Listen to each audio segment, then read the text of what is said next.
Prions tous ensemble.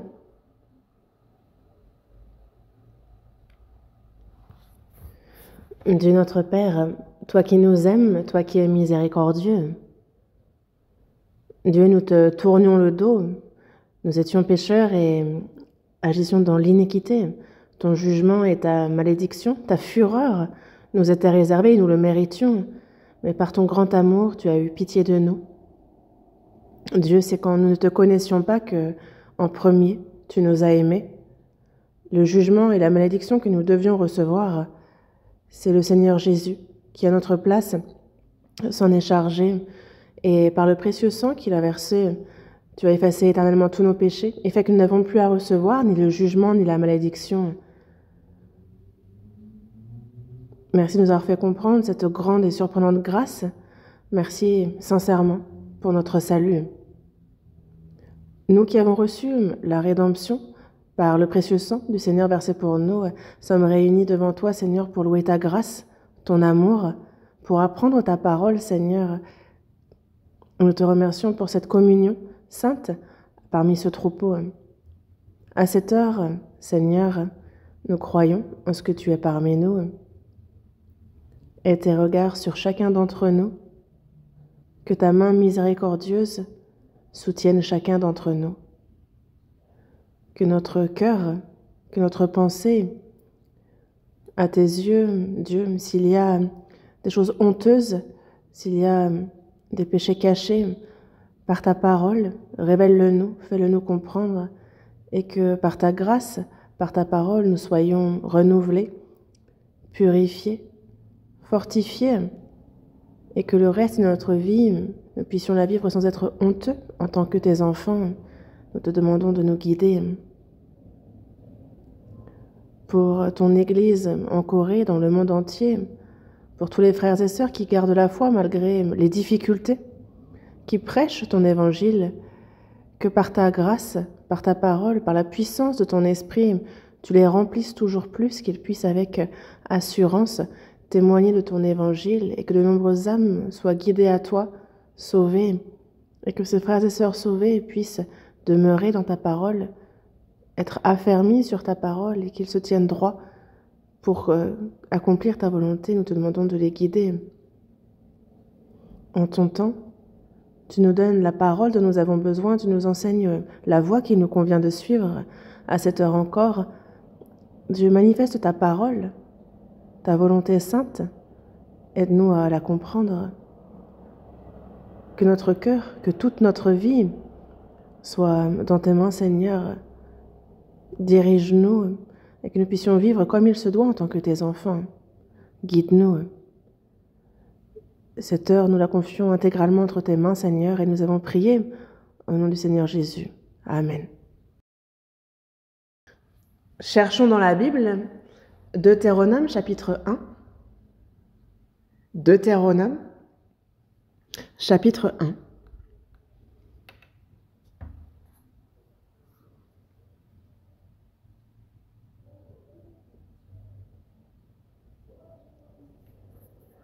Deutéronome chapitre 1, verset 30, du verset 30 au verset 32. Du verset 30 au verset 32, Deutéronome chapitre 1, verset 30.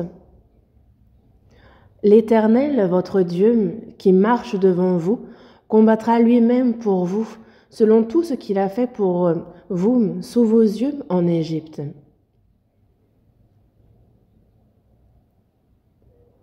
Puis au désert, où tu as vu que l'Éternel, ton Dieu, t'a porté comme un homme porte son fils, pendant toute la route que vous avez faite jusqu'à votre arrivée en ce lieu.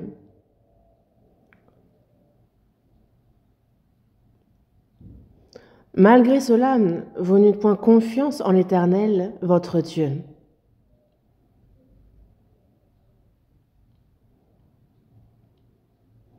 Lisons le verset 33. Qui allait devant vous sur la route pour vous chercher un lieu de campement, la nuit dans un feu, afin de vous montrer le chemin où vous deviez marcher, et le jour dans une nuée. Jusqu'ici ? La semaine dernière, je vous le disais, donc le titre du sermon est une vie qui demeure dans le Seigneur. Nous en sommes au 4e sermon sur ce thème. Pour un chrétien né de nouveau, en quoi consiste sa vie? En un mot, c'est une vie qui demeure dans le Seigneur. Dans Jean, chapitre 15, verset 3, il est bien dit « Déjà vous êtes purs à cause de la parole que je vous ai annoncée. Demeurez en moi et je demeurerai en vous. » C'est ce qu'il dit. Lorsque le sarment est attaché au cep, de même, donc le Seigneur est le cep et nous sommes les sarments. Le sarment et le cep ont une relation absolue, ils sont indissociables, et ce, dans le but de porter du fruit. Les chrétiens nés de nouveau, avant tout, en quoi consiste la vie du chrétien? C'est une vie qui consiste à demeurer dans le Seigneur. Et à travers la parole, nous pouvons et nous devons connaître précisément en quoi cela consiste. Quand on dit demeurer dans le Seigneur, en d'autres termes, c'est une union. Dans Jean, chapitre 14, verset 20, il est dit « En ce jour-là, vous connaîtrez que je suis en mon Père, que vous êtes en moi et que je suis en vous. » En ce jour-là, le jour où nous avons reçu le salut, Dieu nous a aimés et par sa grâce, il a effacé nos péchés et nous a sauvés. Mais nous y avons cru. Et au même moment, le Seigneur en vient à demeurer en nous. Il nous dit donc, vous connaîtrez que je suis en mon Père, que vous êtes en moi et que je suis en vous. Je suis dans le Seigneur est en moi. Être en d'autres termes, c'est une union, n'être plus qu'un. Deux ne font plus qu'un. Lorsqu'on se marie, et j'officie souvent pour les mariages, et on le dit, que Dieu vous a fait de deux un, que Dieu vous a unis. Deux personnes, ce sont donc deux personnalités différentes qui se rencontrent et qui ne deviennent plus qu'un. Et c'est par principe de l'amour qu'ils ne sont plus qu'un, qu'ils partagent la même destinée, qu'ils vivent ensemble pour le meilleur comme pour le pire. Ils ne sont plus que un. Et quand nous recevons le salut, nous sommes devenus un avec le Seigneur. Le Seigneur est en moi, je suis en lui. Nous sommes indissociables désormais. Et ça, c'est quelque chose qu'il est difficile de comprendre à premier abord, mais c'est une réalité. C'est aussi quelque chose de mystérieux, de secret, pourrait-on dire. Un homme et une femme se marient, ils deviennent un, s'aiment mutuellement, partagent la même destinée. Et en même temps, c'est beau. Et c'est en même temps mystérieux, secret. C'est un mystère. Et que nous soyons un avec le Seigneur, que le Seigneur soit et demeure en nous, c'est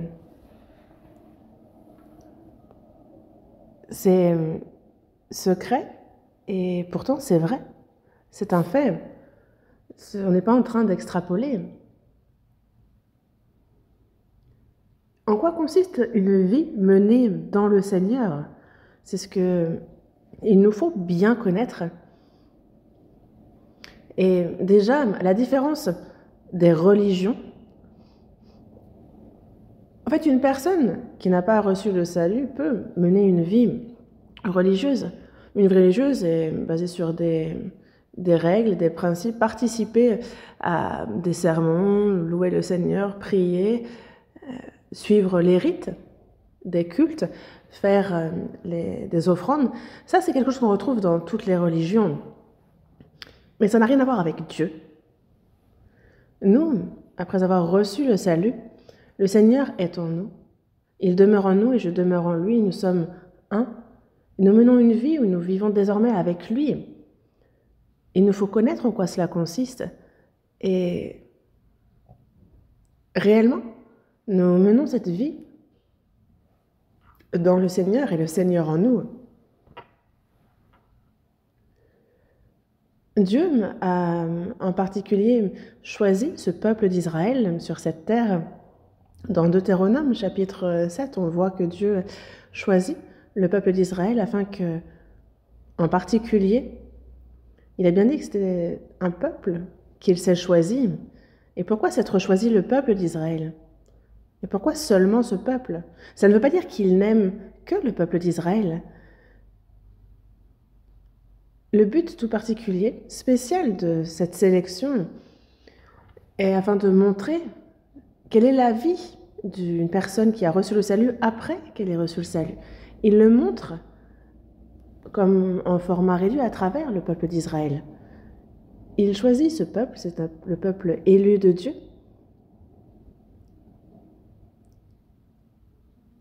Et ils n'ont pas bien servi Dieu. Ils le servaient très brièvement. Servir Dieu, vivre selon sa volonté. Plutôt que cela, ils ont fui la famine en terre de Canaan et sont allés en Égypte. Ils y ont vécu et ils sont devenus esclaves du peuple égyptien. Ils ont servi le pharaon, roi d'Égypte. Et ensuite, toutes les tâches lourdes, difficiles des Égyptiens, ils ont dû les faire à leur place. Ils menaient une vie de servitude, et ce durant 400 ans. Dans la Bible, le chiffre 4, ce n'est pas comme la signification de ce chiffre dans le monde qui signifierait la mort. Non, c'est le chiffre pour le monde. Dans la Bible, on a dans la Bible le chiffre 4 qu'on voit donc 40 jours dans le désert, 40 années. Certains prisonniers disent ne pas vouloir aller dans la cellule 4 parce que ce serait lié au sinogramme de la mort. Mais en tous les cas, dans la Bible, le chiffre 4 a un chiffre tout à fait particulier. Il représente le monde. C'est le chiffre de la souffrance, c'est le symbole qu'il porte.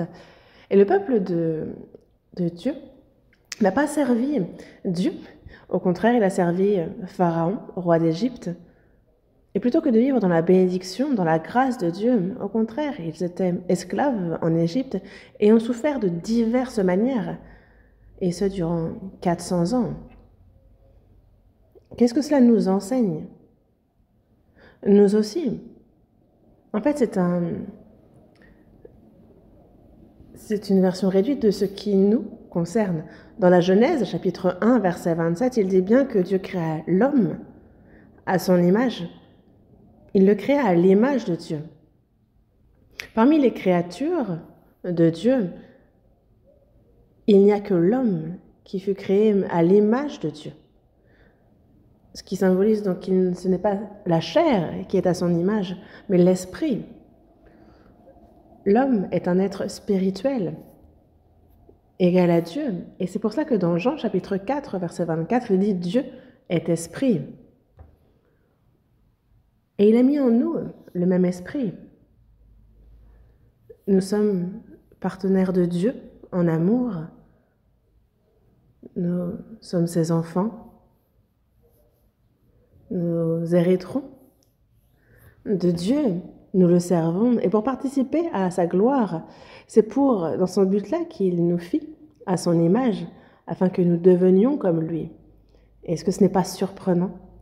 Mais l'homme, pourtant fait, créé à l'image de Dieu,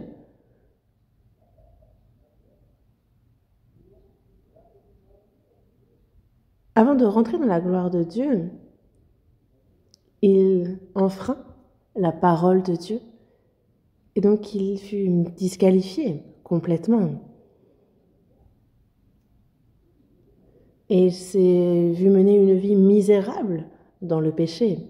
Le peuple d'Israël est certes le peuple élu, mais il descendit en Égypte et plutôt que de servir Dieu, il servit le Pharaon, le roi d'Égypte, et plutôt que de profiter de la liberté, de la paix en Dieu, c'est une vie de servitude qu'ils menèrent en Égypte. Ils ont souffert de toutes sortes.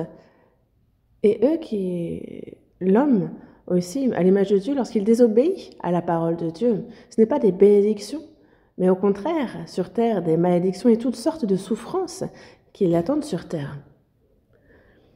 Et c'est pour ça que le peuple d'Israël passa 40 ans de souffrance, 400 ans de souffrance en Égypte. Et ça nous montre la vie de ceux qui servent le diable, qui lui sont asservis, toutes les souffrances. En fait, c'est comme un format réduit de la souffrance qu'on connaît sur terre quand on est sous l'emprise de Satan. Le peuple d'Israël qui passa 400 ans de servitude en Égypte, pour ce peuple, il envoya Moïse qui sortit ce peuple d'Égypte, qui sauva de l'emprise de Pharaon, ce peuple qui lui fit traverser la mer Rouge. Et ce peuple se dirige vers la terre promise, la terre de Canaan, mais ils passèrent 40 ans dans le désert. Et ça aussi, en réalité, ça nous enseigne, c'est un aperçu pour nous de comme un modèle réduit de notre vie.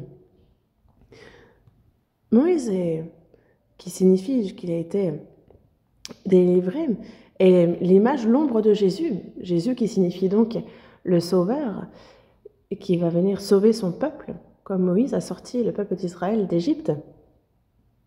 Jésus nous a délivrés de la mort, de l'emprise de Satan, du péché. Et c'est ce que Moïse nous montre à l'avance par ce qu'il accomplit. Le peuple d'Israël fut guidé en terre de Canaan, la terre promise par Dieu, et c'est l'ombre du royaume des cieux éternel. Et elle a été décrite comme étant une terre où coule le lait et le miel, comme on nous parle, pour nous qui sommes sauvés, justement de ce nouveau ciel, de cette nouvelle terre. Mais vous voyez que le peuple d'Israël, avant de rejoindre Canaan, passa 40 ans dans le désert. Il y eut beaucoup de souffrances, de difficultés dans le désert. Et c'est pour ça que dans Actes, chapitre 7, on parle des ancêtres d'Israël, de ce peuple comme étant l'assemblée au désert. On ne parle pas d'église, mais on parle de l'assemblée au désert. Voyons dans Actes, chapitre 7, prenons le temps un instant de regarder Actes, chapitre 7.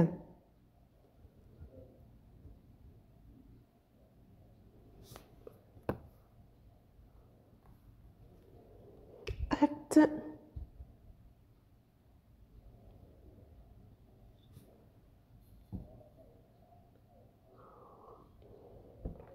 chapitre 7, verset 38. Lisons ensemble. C'est lui qui, lors de l'assemblée au désert, étant avec l'ange qui lui parlait sur la montagne de Sinaï et avec nos pères, reçut des oracles vivants pour nous les donner.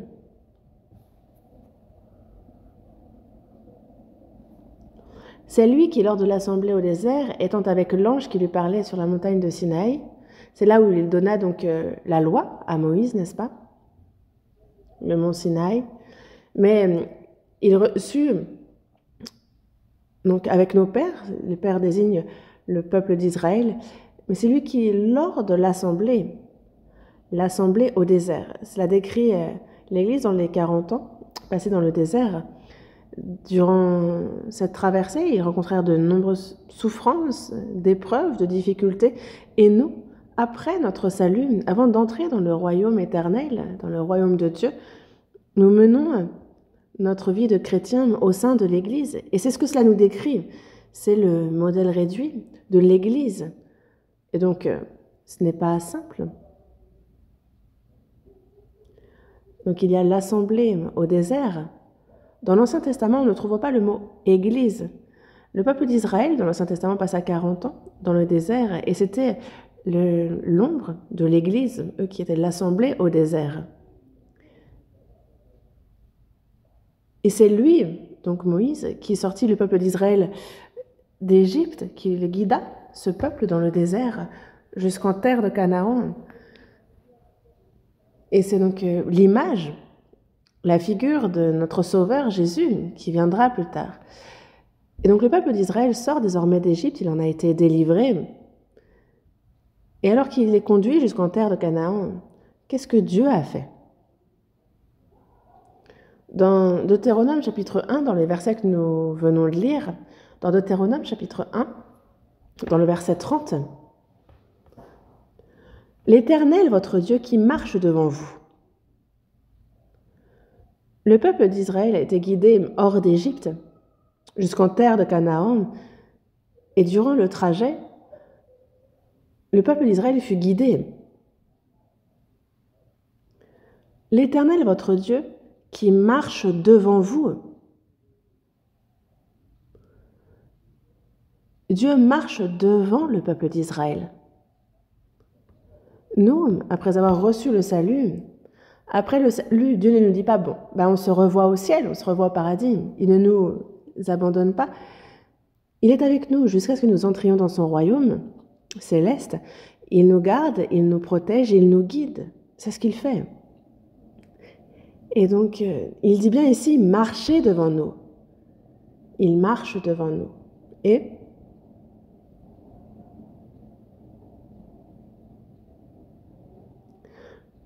il combattra lui-même pour vous, selon tout ce qu'il a fait pour vous sous vos en Égypte. Puis, au désert où tu as vu qu'Éternel, ton Dieu, il t'a porté comme un homme porte son fils, pendant toute la route que vous avez faite jusqu'à votre arrivée en ce lieu. Il a dit nous porter comme un homme porte son fils dans ses bras. Il les a portés tout le long du désert. Il les aime, il les a protégés, il les a gardés, il les a aidés. C'est ce que cela signifie lorsqu'il dit porter comme un homme porte son fils, le peuple d'Israël. Malgré cela, vous n'eûtes point confiance en l'Éternel, votre Dieu. Il les guide encore et encore. Mais, malgré cela, vous n'eûtes point confiance en l'Éternel, votre Dieu. Le peuple d'Israël est guidé par Dieu hors d'Égypte, mais ils ont oublié même cette grâce. Dieu, alors qu'il guide le peuple d'Israël jusqu'en terre de Canaan, il a gardé son peuple comme un père porte son fils. Il marche devant ce peuple et pourtant ils n'ont pas cru en lui. Et c'est vraiment contradictoire. Mais réfléchissons à nous qui sommes sauvés après notre salut. Dieu donna son Fils unique sur la croix où il mourut. À notre place, il versa tout son précieux sang pour payer le salaire de notre péché. C'est à ce prix-là qu'il nous a sauvés. Dieu, donc, imaginez à quel point chaque être est précieux, est honoré à ses yeux. Imaginez une personne aisée, riche, qui achète un objet. Si elle paie un grand prix pour cela, alors elle considérera cet objet comme étant précieux, elle en prendra le plus grand soin. C'est la même chose pour Dieu. Dieu envoya Jésus, son unique, son Fils. Il le fit homme pour qu'il vienne mourir sur la croix, lui qui est saint, juste. À notre place, il mourut sur la croix, il versa tout son sang pour nous sauver. Il accomplit le salut éternel. C'est dans ce but-là qu'il vint, afin que nous entrions dans son royaume éternel. Et avant de repartir, il y a la vie au sein de l'Église et elle est très importante.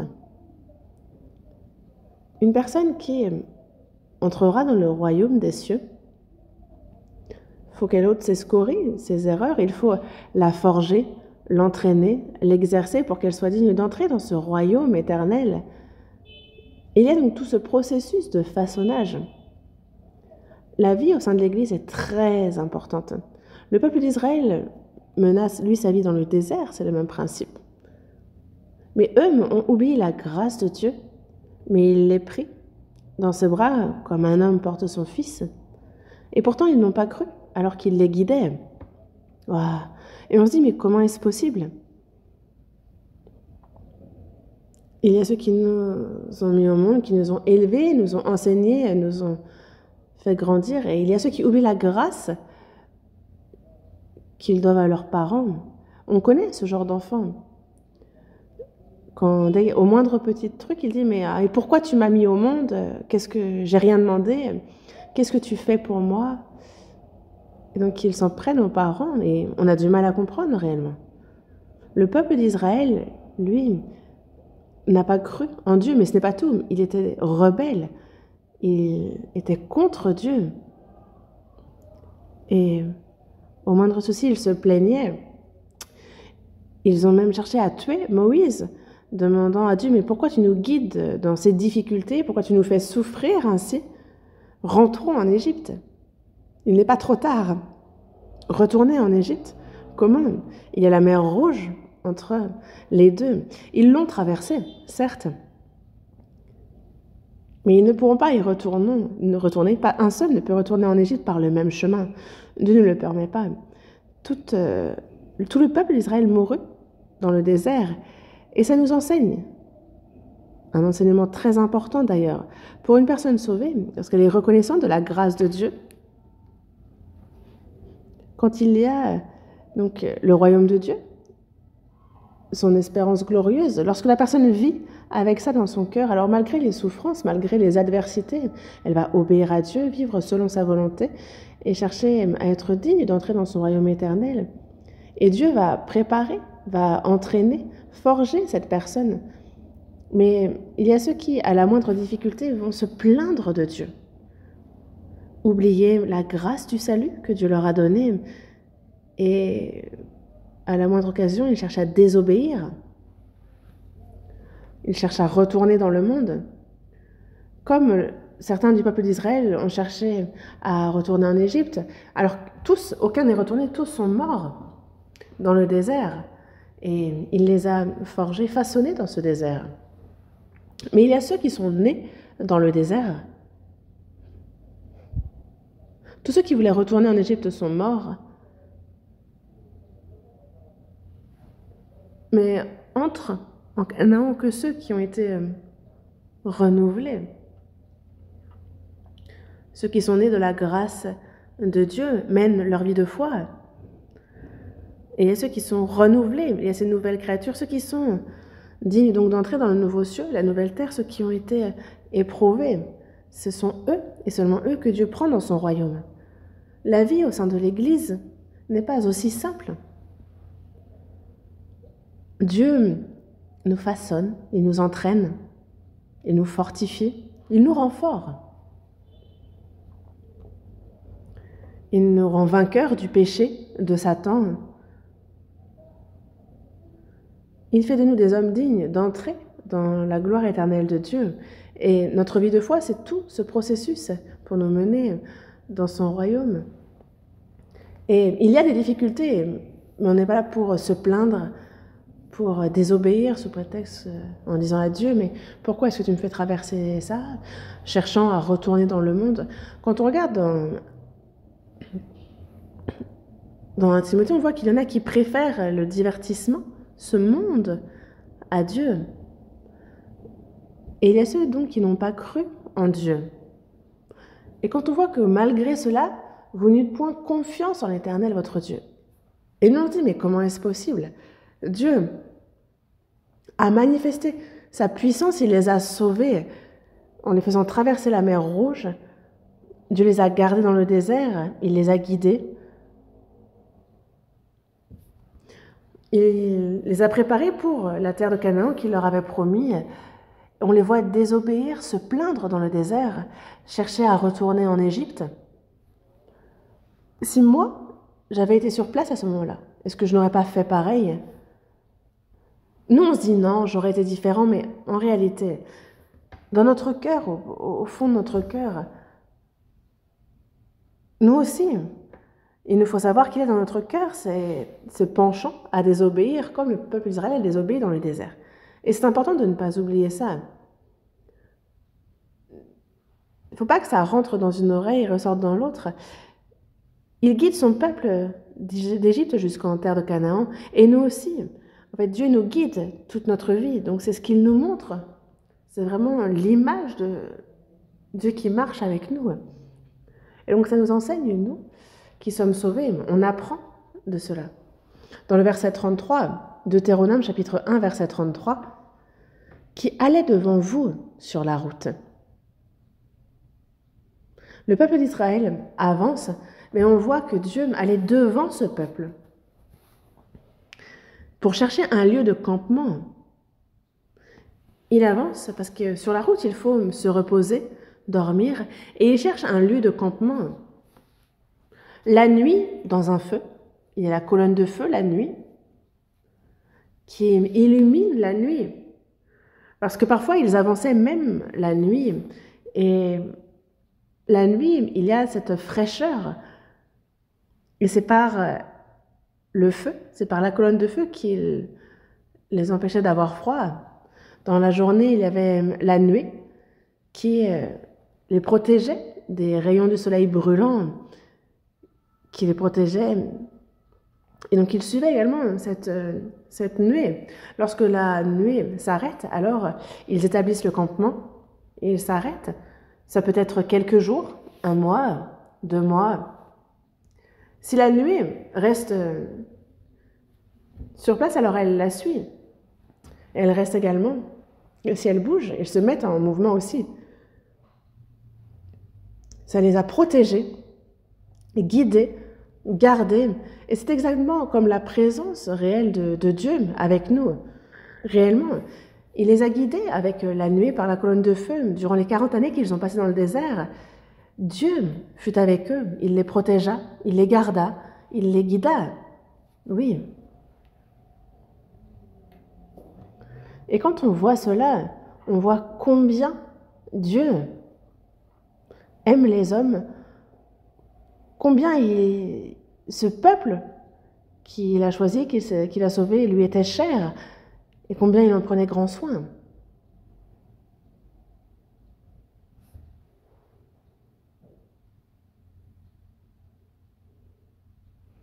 L'âme d'une personne, aux yeux de Dieu, est honorée.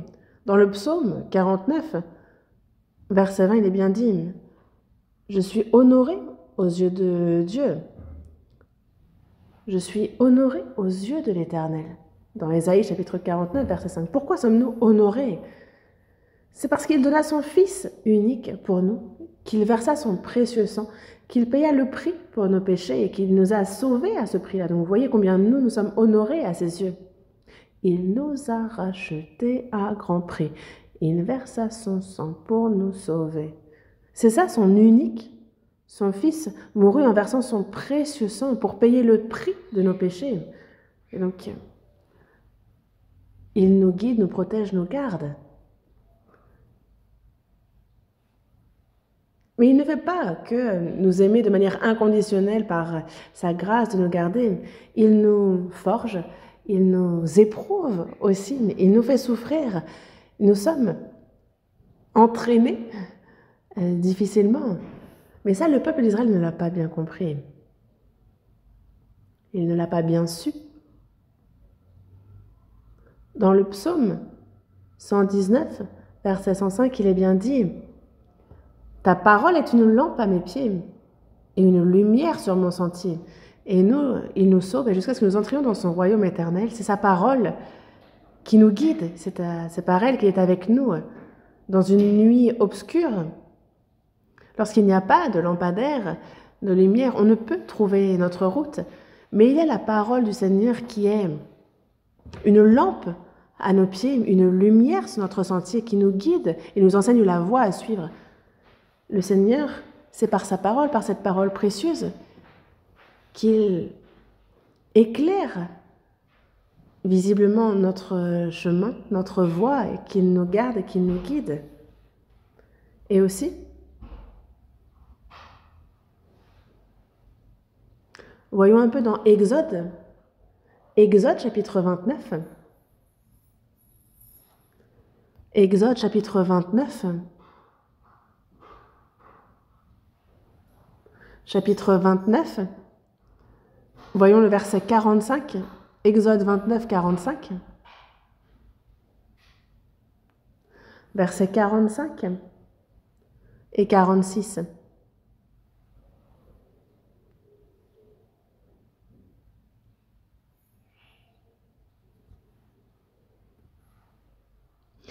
J'habiterai au milieu des enfants d'Israël et je serai leur Dieu. Ils connaîtront que je suis l'Éternel, leur Dieu, qui les ai fait sortir du pays d'Égypte pour habiter au milieu d'eux. Je suis l'Éternel, leur Dieu. Le peuple d'Israël a été guidé hors d'Égypte, dans le désert, et Dieu me parla à travers Moïse. J'habiterai au milieu des enfants d'Israël et je serai leur Dieu. Ils connaîtront que je suis l'Éternel, leur Dieu, qui les ai fait sortir du pays d'Égypte pour habiter au milieu d'eux. Je suis l'Éternel, leur Dieu. Il y avait donc un but pour lequel il fit sortir le peuple d'Israël d'Égypte. C'est afin de demeurer, d'habiter au milieu d'eux. Qu'en pensez-vous? Est-ce que vous comprenez? Dieu les a sauvés afin d'être au milieu d'eux. Et c'est le but pour lequel il les sauva. Dans Matthieu chapitre 1, verset 21, il y a un ange qui s'adresse à Joseph et qui lui dit « Tu lui donneras le nom de Jésus ». Il y a sa fiancée, Marie, qui est enceinte, et il est en train de se demander que faire dans cette situation. Et l'ange lui dit que si ta fiancée, Marie, est enceinte, c'est par le Saint-Esprit, et donc elle enfantera, et tu donneras à cet enfant le nom de Jésus. Jésus, qui signifie le Sauveur, Jesus, Savior, c'est le salut, il est celui qui sauvera son peuple de ses péchés. Et dans le verset 23, et on lui donnera le nom d'Emmanuel, ce qui signifie Dieu avec nous. God with us. Dieu avec nous.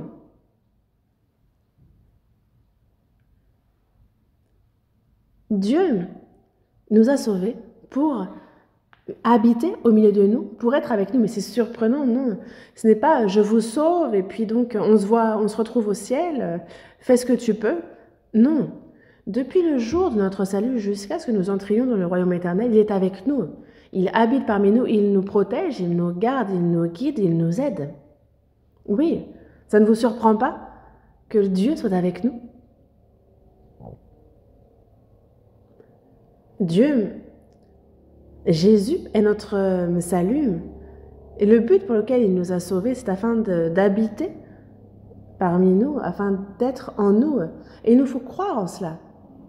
Croire en ce qui nous a sauvés, par sa grâce, que c'est par la grâce en Jésus-Christ qu'il a effacé nos péchés, qu'il nous a sauvés, qu'il a fait de nous ses enfants, qu'il nous a donné l'espérance d'entrer dans son royaume éternel. N'y croyez-vous pas à cela? Il faut y croire, et aussi, Dieu nous a sauvés, mais il nous faut également croire en ce qu'il est avec nous. Vous pouvez croire en cela? Vous pouvez y croire? Est-ce que vous y croyez, puis après vous n'y croyez plus? La promesse de Dieu ne change pas. Il faut y croire, telle qu'elle est. Si la parole le dit, alors on dit juste de manière inconditionnelle « merci » et on suit, on dit « yes » et on suit cette parole. Nous pouvons nous retrouver face à une difficulté, mais gardons en tête que Dieu est avec nous. Et ne soyons pas là à nous dire « ah, mais pourquoi j'ai cette difficulté alors qu'il y a Dieu ?» Non, Dieu était avec le peuple d'Israël et pourtant, regardez toutes les souffrances qu'ils ont connues dans le désert. Est-ce que ça signifie que Dieu n'était pas avec eux? Non, il était avec eux. Il nous a sauvés du péché, de la mort, mais non seulement il nous en a sauvés, mais durant notre vie sur terre, il est avec nous, il demeure parmi nous, il nous protège, il nous élève, il nous garde et il nous guide. Dans 2 Timothée, chapitre 4, verset 18, il y a l'apôtre Paul qui dit « Le Seigneur me délivrera de toute œuvre mauvaise, et il me sauvera pour me faire entrer dans son royaume céleste. » Quelle que soit la souffrance, quelle que soit l'adversité, il va nous garder, nous protéger, comme pour l'apôtre Paul. Et voyez pourtant toutes les souffrances qu'il a connues. Paul, après avoir reçu le salut, à la toute fin, il se rend à Rome, prêche l'évangile, et jusqu'à ce qu'il meure décapité. Je suis allée à Rome et j'ai trouvé la cellule souterraine où fut emprisonné l'apôtre Paul. Elle était vraiment en sous-sol. J'ai également vu la guillotine, là où il fut décapité. Et on nous expliquait jusqu'où la tête avait roulé, etc. Je vous épargne les détails. Mais après avoir reçu le salut, j'évangélisais. Et j'ai vu dans 2 Corinthiens qu'il était dit qu'il avait justement connu le souffle. Il a été souvent en danger de mort. 5 fois, il avait reçu des coups, il avait fait naufrage, il avait passé un jour dans la Bible, il a été en péril sur les fleuves, en péril de la part des brigands, en péril de la part de sa nation. Il y avait le péril de la part des païens, le péril dans les villes, le péril dans les déserts. Il était en péril sur les mers, parmi les faux frères. Il a beaucoup souffert. Il ne mangeait pas, ne buvait pas, il a connu la faim, il a connu la nudité, il tremblait. Est-ce que cela signifie que Dieu n'était pas avec lui? Non. Dieu était avec lui. Paul fut frappé de verge, emprisonné, et Dieu s'est manifesté en pleine nuit et lui a dit « Prends courage ». Alors que Paul était frappé de verge, enfermé dans une prison vraiment souterraine, mais lui a prié, il a loué Dieu. Pourquoi? Parce que lui était en paix. Ce n'est pas parce qu'on est dans le confort que l'on peut croire en ce que Dieu est avec nous. Il nous faut y croire, même quand nous sommes dans l'adversité. Il y a un but, d'ailleurs, pour lequel il nous fait souffrir. Il nous exerce, il nous purifie ainsi, il nous fortifie, afin que nous soyons vainqueurs de Satan, de l'autorité du péché. Il nous purifie afin que nous soyons dignes toujours plus de son œuvre. Et il y a tout ce processus où il nous façonne. Mais il y a ceux qui ignorent cela et qui disent « qui se plaignent à Dieu, mais pourquoi je souffre ainsi ?» Qui cherchent, tant qu'ils le peuvent, à fuir. Mais ça, ce n'est pas la foi. Non. Quelle que soit la souffrance, quelle que soit l'adversité, la parole de Dieu reste la même, elle ne change absolument pas. Il faut y croire, c'est ça la foi. Jusqu'à ce qu'on entre dans le royaume céleste, depuis le jour de notre salut, jusqu'à ce que nous entrions dans le royaume céleste, il est avec nous et il va nous faire traverser épreuves, adversités, et jusqu'à ce que nous mourions, mais il sera avec nous. Voyons un instant la première épître aux Corinthiens, chapitre 10. Première épître aux Corinthiens, chapitre 10.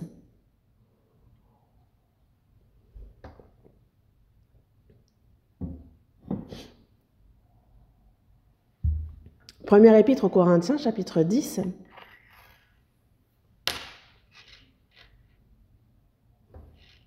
Du verset 1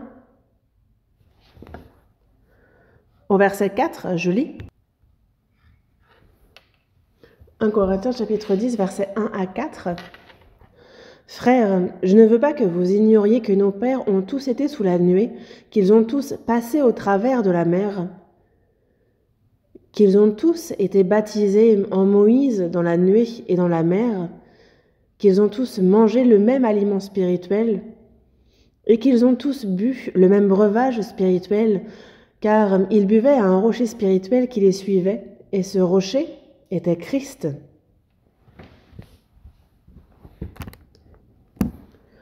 Le peuple d'Israël est sorti d'Égypte, tiré par Dieu, mais on les a vus passer Ils ont tous été sous la nuée, ils sont tous passés au travers de la mer. Mais Dieu les a protégés. Ils ont tous été baptisés en Moïse dans la nuée et dans la mer. Il montre ici que Dieu les a accompagnés. Ils ont tous mangé le même aliment spirituel. Ils ont tous bu le même breuvage spirituel. Car ils buvaient à un rocher spirituel qui les suivait, et ce rocher était Christ. Qu'est-ce qu'il y a dans le désert? Absolument rien. On ne peut pas cultiver la terre. On ne peut pas élever du bétail. Qu'est-ce qu'on mange alors? Chaque jour, Dieu fit descendre la manne, chaque matin.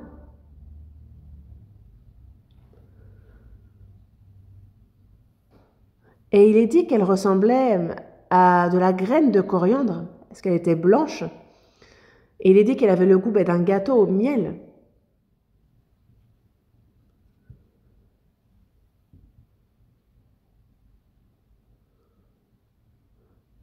Quels sont les bonbons que les enfants aiment bien?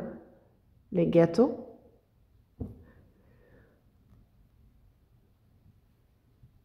Bref, en tout cas, on dit qu'elle avait le goût d'un gâteau au miel. Mais ils en ont mangé tous les jours et donc ils s'en sont lassés. Et ils se sont plaints en disant, mais est-ce qu'il n'y a que la manne? On en mange tous les jours, pourquoi on n'a pas de viande? J'ai envie de manger de la viande. Et Dieu leur envoie des cailles. Ils en ont mangé au point que ça leur sortait par les narines. Et ça, Dieu a fait qu'ils ont eu la manne dans le désert, parce qu'ils voulaient manger de la viande, Dieu leur a envoyé les cailles. Et pour l'eau alors, ils n'ont pas creusé la terre pour faire ressortir une source, non. Ils ont frappé un rocher et l'eau en est sortie.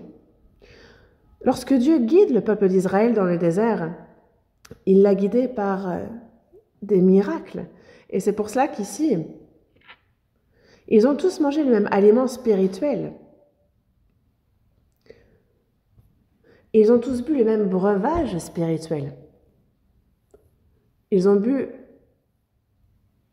le breuvage spirituel, car ils buvaient à un rocher spirituel qui les suivait, et ce rocher était Christ. Ils ont frappé le rocher et de l'eau en est sortie. Mais ce rocher était Christ, parce que ce rocher était donc l'image de Christ. Jésus est mort sur la croix, et non seulement il a effacé nos péchés par le sang qu'il y versa, mais un peu comme ce rocher qui s'est brisé pour qu'on sorte de l'eau, lui aussi, par sa grâce, en fait, il nous guide. Après le salut, nous comprenons deux choses.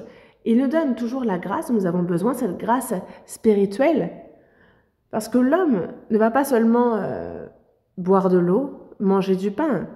Pour vivre, nous aussi dans ce monde, c'est quelque chose que les hommes de ce monde ne peuvent pas comprendre, mais nous, sauvés, il faut que constamment on soit alimentés de la grâce divine.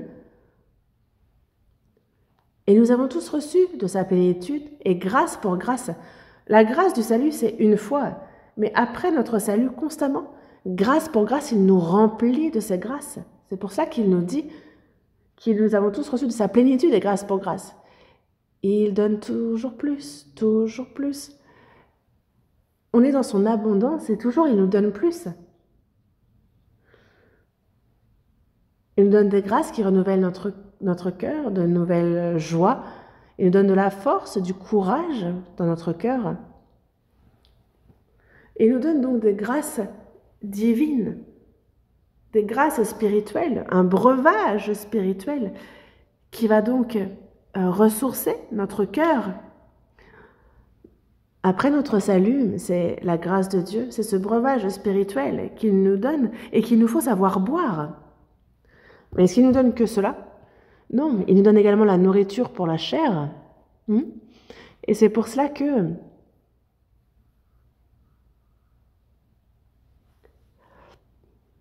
dans Matthieu chapitre 6, verset 26, est-ce que je récite ou... Regardez les oiseaux du ciel. Ils ne sèment ni ne moissonnent et ils n'amassent rien dans les greniers. Et votre Père céleste les nourrit. Ne valez-vous pas beaucoup plus qu'eux? Les oiseaux du ciel, ils ne sèment ni ne moissonnent, ils n'amassent rien dans des greniers, mais votre Père céleste les nourrit. Ne valez-vous pas beaucoup plus qu'eux? Vous qui êtes sauvés, n'êtes-vous pas plus précieux que ces oiseaux? Considérez comment croissent les lys des champs. Ils ne travaillent ni ne filent. Cependant, je vous dis que Salomon même, dans toute sa gloire, n'a pas été vêtu comme l'un d'eux.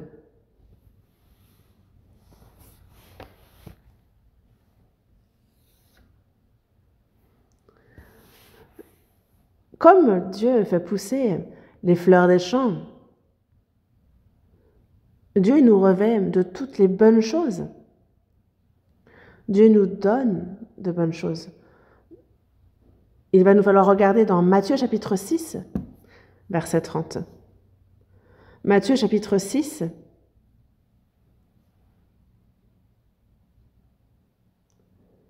verset 30. Du verset 30 au verset 33, lisons ensemble. « Si Dieu revêt ainsi l'herbe des champs qui existe aujourd'hui et qui demain sera jetée au four, ne vous vêtira-t-il pas, à plus forte raison, gens de peu de foi ? Ne vous inquiétez donc point et ne dites pas, que mangerons-nous, que boirons-nous, de quoi serons-nous vêtus ? Car toutes ces choses, ce sont les païens qui les recherchent. Votre Père céleste sait que vous en avez besoin. Cherchez premièrement le royaume et la justice de Dieu, et toutes ces choses vous seront données par-dessus. »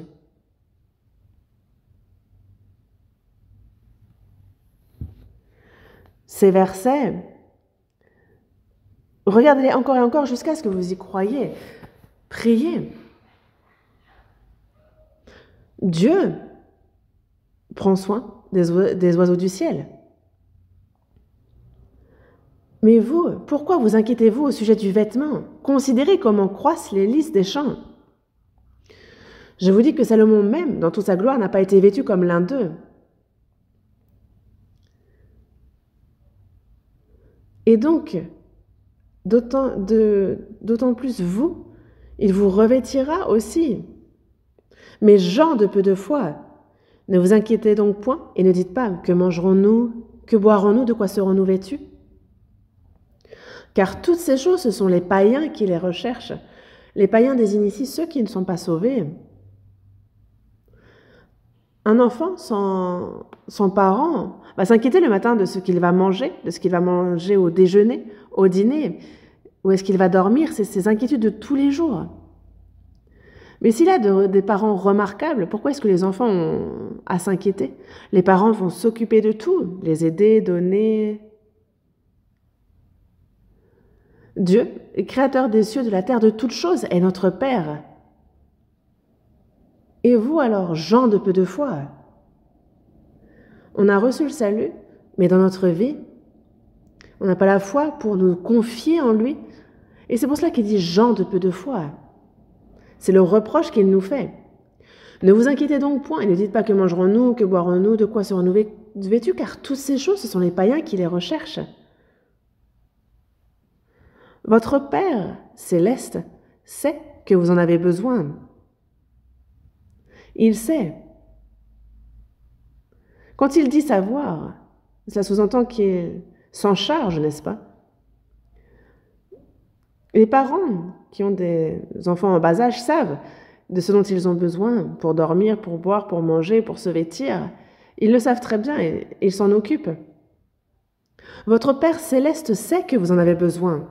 Il sait, et il entend par là qu'il s'en charge. Mais il y a une condition à cela. Une. Il ne donne pas de manière inconditionnelle. Dans le verset 33, il nous dit bien, lisons ensemble. Cherchez premièrement le royaume et la justice de Dieu, et toutes ces choses vous seront données par-dessus. Cherchez premièrement.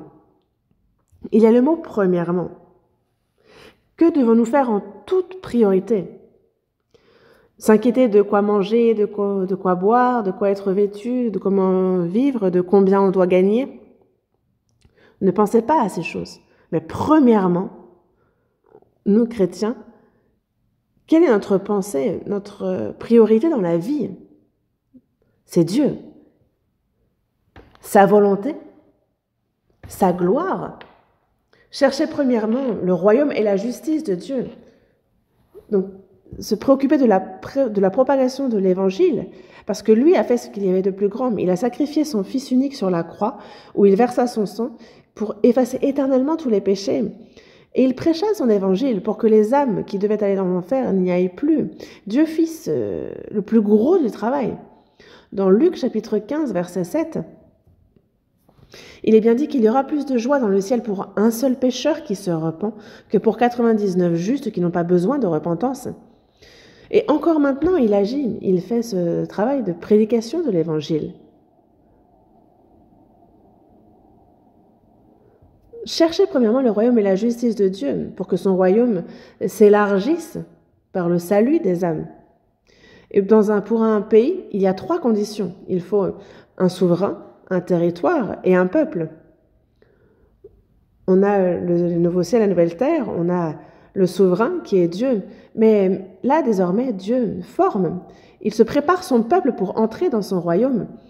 Et au fur et à mesure que les gens sont sauvés, son peuple devient de plus en plus nombreux. Et il reprend ce qui était dans les mains de Satan. Il élargit son royaume. Et donc, une fois que le royaume sera au complet, alors le prince de paix reviendra. Mais lorsqu'il dit de chercher premièrement le royaume, ça nous parle de prêcher l'évangile, de faire que de nombreuses âmes soient sauvées, que le royaume de Dieu s'élargisse. La prédication de l'évangile. Et évangéliser n'est pas seulement la tâche du pasteur, des prédicateurs, des évangélistes, des missionnaires, non. C'est pour tous. Regardez dans le livre des Actes, est-ce que seuls les apôtres ont prêché? Non. Il y a eu à Jérusalem une grande persécution et tous ont été dispersés. Mais ils furent tous dispersés, comme parfois les saints chez nous sont dispersés. Mais ils n'ont pas fui les Juifs de peur de mourir. Non. L'Évangile, il a été dit qu'il devra être prêché jusqu'aux extrémités de la terre. Il y a eu donc une grande persécution, ils furent dispersés, et avec eux, l'Évangile. Partout où les frères et sœurs allaient, qu'ont-ils fait? Ils ont prêché l'Évangile. Toute personne sauvée est missionnaire pour prêcher l'Évangile. Vous le saviez? Quel est ton métier? Je suis évangéliste. Mais pour les frais de la mission, je fabrique des chaussures. Et c'est beau de répondre ainsi. Fabriquer des chaussures, ça, c'est mon deuxième métier. C'est afin de gagner, c'est mon moyen pour gagner, comment prêcher l'évangile. Donc, dans Ecclésiaste, chapitre 1, verset 1, on nous parle de l'Ecclésiaste de Salomon, fils de David, roi de Jérusalem. David, justement, a unifié ce pays. Il est le plus grand roi d'Israël. Le drapeau d'Israël a 2 triangles qui forment l'étoile de David. L'étoile de David. David, 2e roi d'Israël, le plus grand d'entre eux, qui est donc l'image de Christ, Jésus-Christ, le roi des rois. Et le fils de David, roi de Jérusalem. Donc, il ne se fait pas appeler Salomon, mais Ecclésiaste. Salomon, fils de David, roi de Jérusalem, il dit parole de l'Ecclésiaste. I am évangéliste, je suis l'Ecclésiaste. Et il continue en disant vanité des vanités, tout est vanité. Dans ce seul verset, dans Ecclésiaste, verset 2, c'est à 5 reprises qu'on trouve le mot vanité. Et quand on regarde jusqu'au chapitre 12, le mot vanité, c'est plus de 30 fois que ce mot revient. Parce que dans ce monde, tout est vain. Mais il y a ces choses vaines et celles qui ne le sont pas, ces choses éternelles. Et il se disait donc, Ecclésiaste, prédicateur des choses qui ne sont pas vaines. Et nous, quoi qu'on fasse, le but, c'est d'évangéliser. Quoi que je fasse dans ce monde, que je sois propriétaire, que je fasse quelque chose, que je sois dans les affaires, quoi que je fasse en vrai. Il n'y a pas... Tout cela ne reste qu'un moyen, qu'un métier à côté. Le but est de prêcher.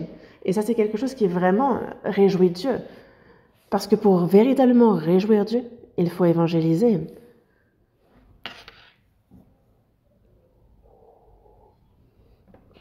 Donc on nous parle de chercher premièrement le royaume, le fait de prêcher la parole, le fait d'évangéliser. Et on évangélise. Et ceux qui sont sauvés sont ensemble et vivent pour la volonté de Dieu. Et c'est ça, accomplir, chercher sa justice. On prêche l'évangile à l'extérieur et à l'intérieur, on suit sa volonté, on pratique sa volonté. Et alors, toutes ces choses vous seront données par-dessus. Mais il nous donne moins de ce dont on a besoin pour la chair. En réalité, si on croit à ce verset, alors c'est le jackpot pour nous. Et vous allez y croire ou pas? Vous voulez y croire ou non? Il faut. La promesse de Dieu s'accomplit forcément. Il tient ses promesses. Mais c'est parce que nous n'y croyons pas. C'est à cause de cela que la personne va chercher non pas à suivre la parole de Dieu, mais elle va préférer sa propre méthode et ne va pas croire en la promesse. Et c'est pour ça que la personne vit à sa manière. Et quand elle y pense, elle se souvient de Dieu, elle prêche un peu, elle pense un peu à Dieu, elle vit un peu quand elle y pense, selon la volonté de Dieu, mais elle va passer le plus clair de son temps à se préoccuper de comment bien manger, bien vivre, comment vivre dans l'abondance. Mais ça, c'est prendre les choses à l'envers, vous voyez? Dans Proverbe, Dieu dit bien « Éloigne de moi la fausseté et la parole mensongère ». Donc, éloigne de moi la fausseté et la parole mensongère. Fait que je ne mente point. Nous, on peut devenir menteur si on ne fait pas attention, parce que, vous voyez, il y a les cantiques. Quand on chante les cantiques, vous voyez combien les paroles sont belles. Mais des fois, notre cœur ne correspond pas avec les paroles que nous chantons. Je t'aime toujours plus qu'hier. Mais dans notre cœur, il y a des choses que l'on préfère à Dieu. Et donc ce cantique devient un mensonge. Dans le psaume 33, verset 1, il est dit « La louange sied aux hommes droits ». Il nous faut faire une louange qui sied à Dieu. Parce que si non, cela devient mensonge, même cette louange est mensonge. C'est comme la prière. Il faut que nous ayons une prière sincère. Parce que prier beaucoup, c'est juste déballer un flot de mots, être éloquent. Mais non, c'est comme lorsqu'on chante, Dieu peut nous dire « Stop, à quel moment m'as-tu aimé ?» Tu aimes le monde, tu t'aimes toi-même, tu aimes l'amour, tu aimes le divertissement, tu aimes toute chose dans ce monde, ça te remplit le cœur à déborder. Et donc, si nous ne faisons pas attention, nos cantiques peuvent être des mensonges, nos prières peuvent être mensonges. Nous, il nous faut être sincères devant Dieu. Et c'est pour cela que il nous faut chercher premièrement le royaume et la justice de Dieu. Il y a la promesse de Dieu. Si on fait comme il nous le dit, alors lui, il nous donne toujours plus. On prêche son royaume, on prêche son évangile, et si on vit selon sa volonté, alors tout ce dont nous avons besoin après, lui s'en charge. Dieu s'en occupe et il nous comble. Moi, je ne pourrais pas dire à combien de pourcents j'y crois, mais j'y crois.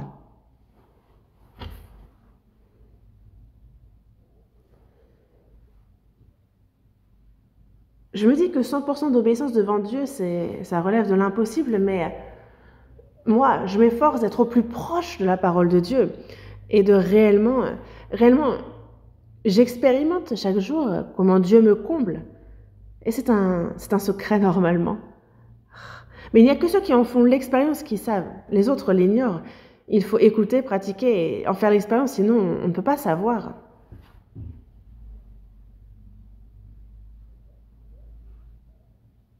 Mais il y a une condition il y a « et ». Si vous faites cela, alors « et », toutes ces choses vous seront données par-dessus. C'est la condition intrinsèque. Et on retrouve cela souvent, par exemple dans Exode aussi.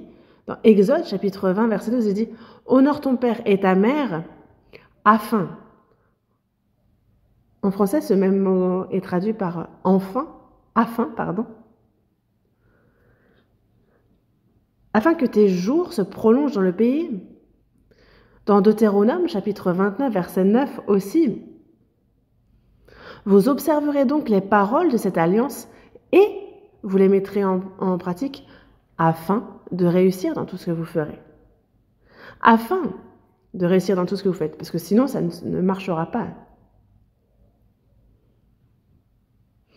Il donna chaque jour la manne, mais il fallait aller la cueillir. Si on ne la cueille pas au plus vite, alors il y a les rayons du soleil qui la font disparaître.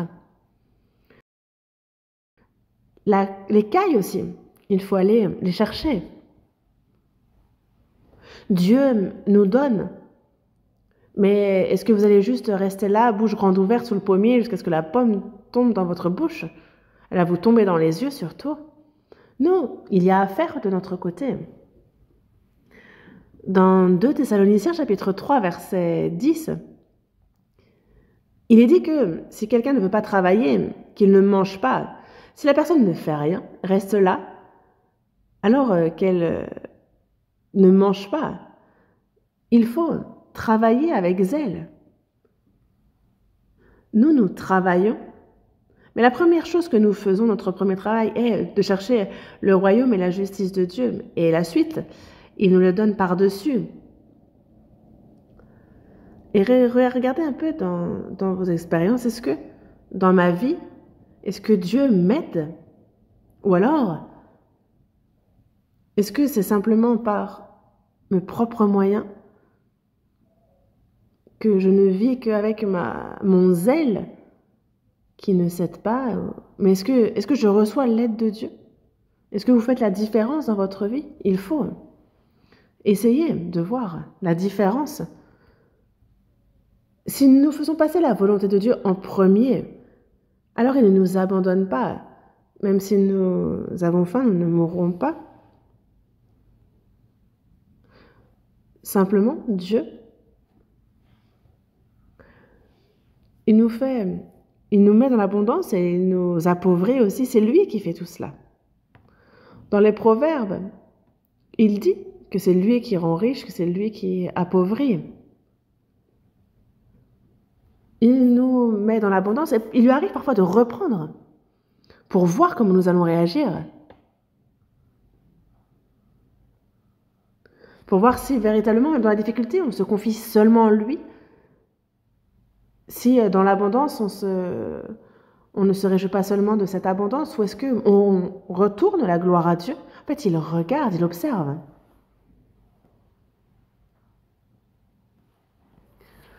Et on dit de l'argent que c'est juste un test pour la personne dans la vie. Pour ce qui est si on veut connaître les valeurs de cette personne, ce qui compte pour elle, il suffit de lui donner de l'argent à foison, comme si elle avait gagné au loto, lui disant fais ce que tu veux de cet argent. On peut lui donner 100 000 par exemple, et observer, donnez-lui et observez comment cette personne réagit, ce qu'elle va faire. Alors vous verrez quel est le but dans la vie de cette personne, vous verrez quelles sont ses priorités, ses valeurs directes. Quand soudainement on a une grande somme d'argent, alors il y a ceux qui se disent « Waouh, c'est enfin la vie que je devais mener ». En fait, d'abord, ils commencent par acheter la plus belle des maisons, et ensuite ils changent leur voiture pour la meilleure des voitures, ils changent le frigo et tout.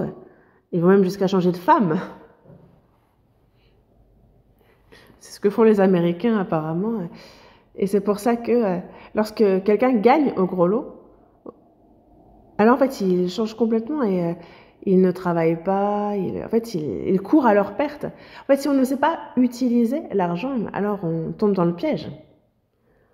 Alors, on constate que cette personne, ses valeurs ne sont que ce qu'elle fait de son argent. Et certains, quand ils ont de l'argent, ils se demandent comment je peux l'utiliser? Comment je pourrais faire pour que ce soit utilisé pour l'évangile? Quelle pourrait être l'utilisation la plus précieuse de cet argent? Et on voit à la manière dont la personne utilise son argent ce qui compte, quel est le but et quelles sont ses valeurs. Et ça, c'est à 100%. Et c'est pour cela qu'ils appellent l'argent un vrai test pour les personnes.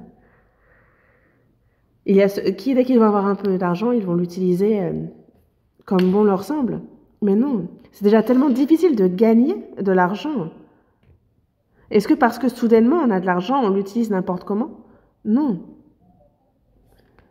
Nous, il y a cet argent qu'on a gagné à la sueur de notre front. Il est précieux cet argent, il faut l'utiliser précieusement. Moi, je vois les frères et sœurs qui vraiment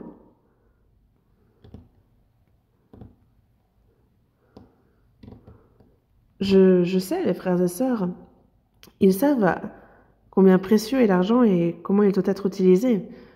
L'année dernière, vous savez que on avait donc fait le calcul dans les bureaux de combien nous dépensions pour la mission à l'étranger. Et l'année dernière, pour la mission dans le monde, c'est 17 milliards qui ont été dépensés pour la mission. Mais il y a encore bien plus qui a été dépensé pour la mission.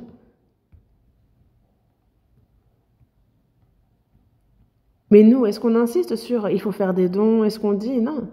En début d'année, on rappelle par quelques annonces qu'il y a le don pour la mission, qu'il y a le don pour... On en parle et après on n'en reparle plus. Est-ce que ça veut dire que les gens ne font pas les dons? Non. On ne peut ne pas en parler. Chacun un donne. Il y a des difficultés pour la mission à l'étranger. On prêche dans 82 pays. L'évangile est largement prêché. Que ce soit en Afrique, en Russie, dans des zones difficiles, dans divers pays. En fait, l'Église centrale s'occupe de certaines régions du monde. Je m'excuse, mais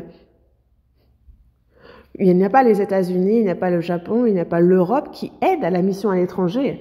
Non, c'est en Corée qu'il y a cette aide. Et pourtant, il n'y a pas de grandes difficultés. Pourquoi? Comment ça se fait? C'est que les frères et sœurs de l'Église ont grandi à ce point. C'est ce que cela veut dire, vous le saviez? Si vous donnez de l'argent à des enfants, ils vont se battre, ça ne va pas porter. Mais au départ, on est petit dans la foi. On se met en avant, on crie, on se bat, on pense qu'on a raison. Mais on ne fait pas du tout cela. Nous, c'est passé. Nous sommes calmes. Nous, désormais, quoi qu'il arrive, juste on suit. Ce qui montre bien qu'on a grandi à ce point dans la foi. Et nous, ce qu'il faut qu'on fasse, notre plus grande mission, c'est la mission à l'étranger, dans 82 pays. On a plus de 1100 églises dans le monde.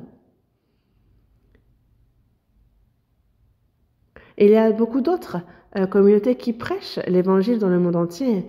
Mais on a beau chercher, mais il n'en a pas aussi active que nous. Nous, on le fait tout à fait naturellement. Ça se fait tout à fait naturellement. Pourquoi? Parce que l'Église a grandi à ce point. Ce n'est pas faisons, faisons, faisons. Non, nous sommes chrétiens, c'est ce que nous devons faire et nous le faisons naturellement, nous participons. Et moi, je dis vraiment merci pour cela. Le but de la vie d'un chrétien, la plus grande des priorités, nous savons ce qu'elle est. Chercher premièrement le royaume et la justice de Dieu. Prêcher l'évangile, accomplir la volonté de Dieu. Et les chrétiens qui font cela, alors ils se voient pris en main charnellement pour la nourriture, pour tout ce dont nous avons besoin. Dieu nous comble, il se charge de nous si nous le mettons en priorité. Et vous croyez en cela?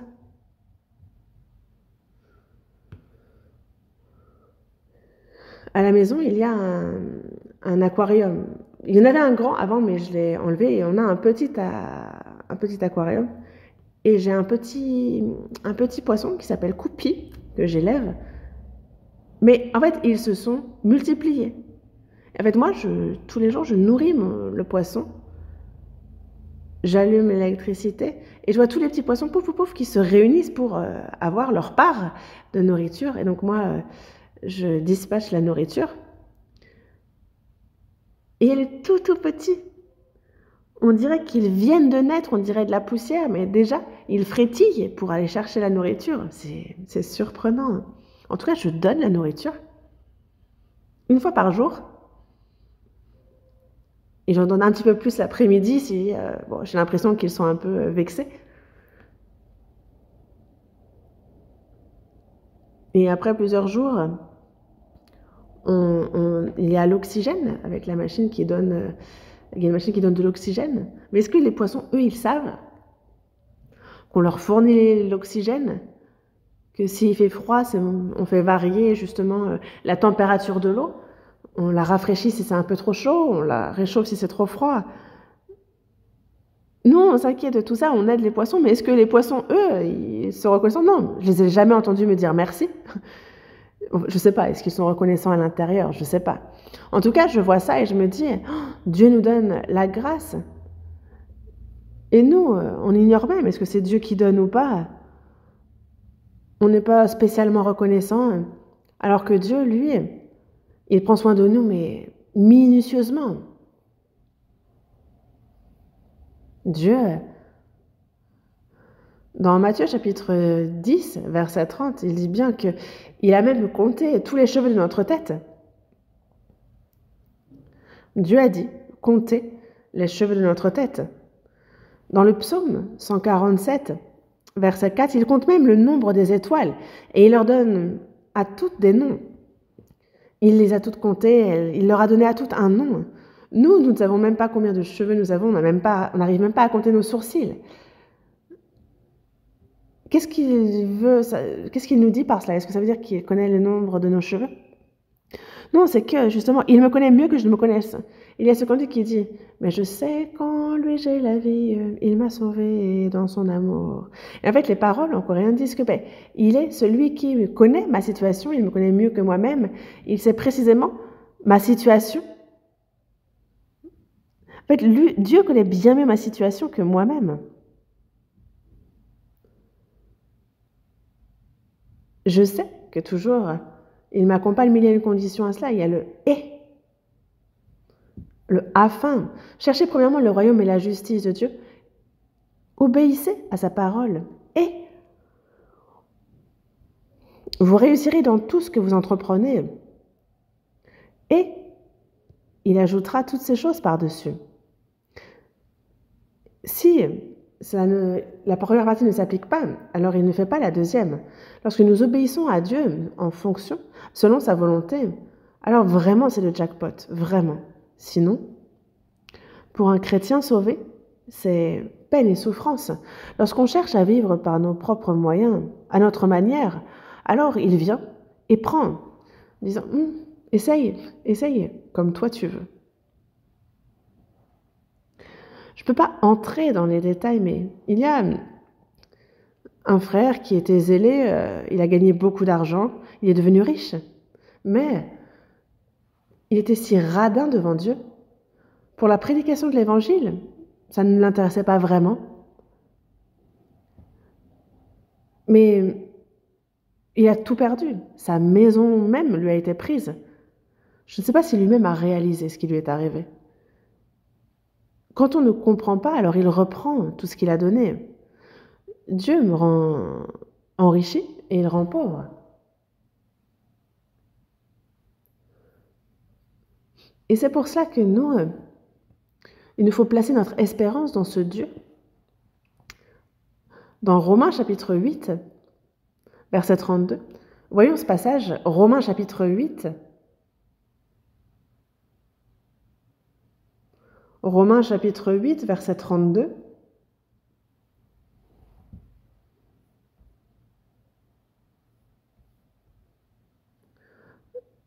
Verset 32, lisons. Lui qui n'a point épargné son propre Fils, mais qui l'a livré pour nous tous, comment ne nous donnera-t-il pas aussi toutes choses avec lui?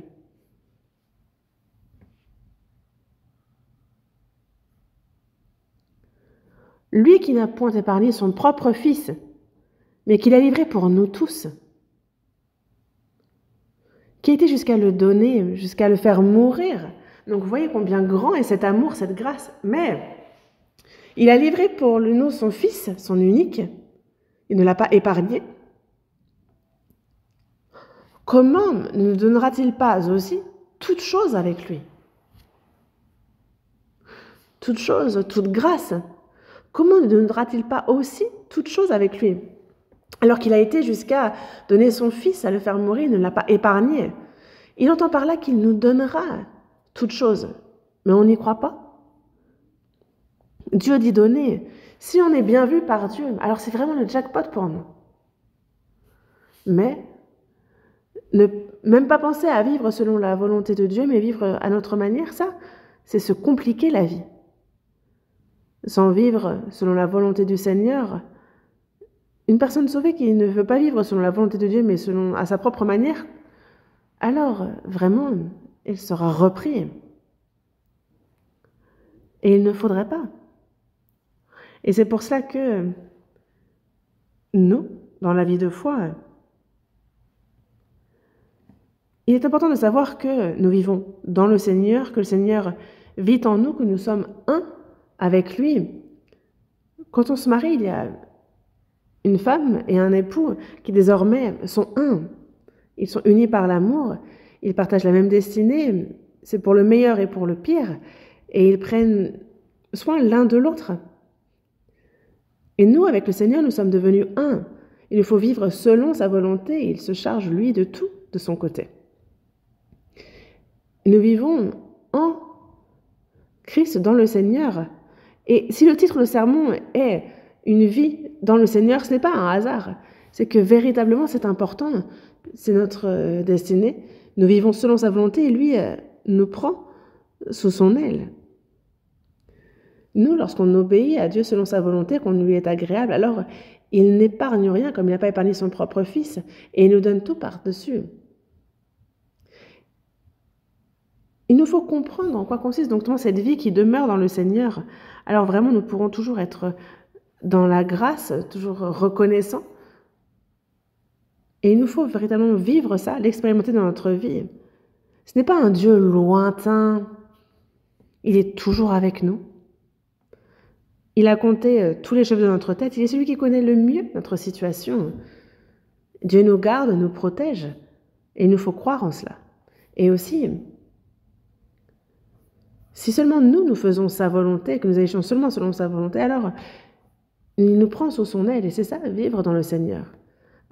Aujourd'hui encore, le temps a filé. Je m'arrête ici, prions. Dieu notre Père, toi qui es miséricordieux, Dieu, nous étions éloignés de toi et agissions dans le péché, nous suivions les désirs de notre chair. Tu nous as sauvés. Par ta parole, par ta grâce, par ta puissance, tu nous guides. Jusqu'à ce que nous entrions dans ton royaume, tu es avec nous, Seigneur. Merci. Seigneur, tu es en nous et nous sommes en toi.